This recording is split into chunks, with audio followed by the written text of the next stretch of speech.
Muling naging usap-usapan sa ilang showbiz circle ang isang kilalang aktres ng Kapamilya Network matapos umanong lumabas sa mga bulong-bulungan na pinag-iisipan na kung i-renew pa ang kanyang kontrata. Ayon sa mga kumakalat na blind item, nakarating umano sa pamunuan ng network ang ilang reklamo tungkol sa umano'y pagiging pasaway ng aktres sa set. Kabilang umano sa mga isyong ibinabato sa kanya ang pagiging mahirap kausap sa ilang pagkakataon at pagkakaroon ng hindi pagkakaunawaan sa ilang katrabaho. Dahil dito, may mga nagsasabing pinag-aaralan umano ng opisyal na network kung nararapat ba siyang bigyan ng panibagong kontrata kapag natapos ang kasalukuyan niyang kasunduan.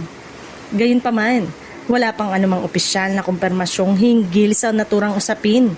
Samantala, kanya-kanya namang hula ang mga netizen kung sinong tinutukoy sa blind item.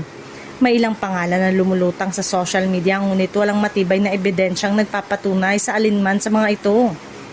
May mga tagahanga rin ang nananawagan na huwag agad paniwalaan ng mga lumalabas na espekulasyon.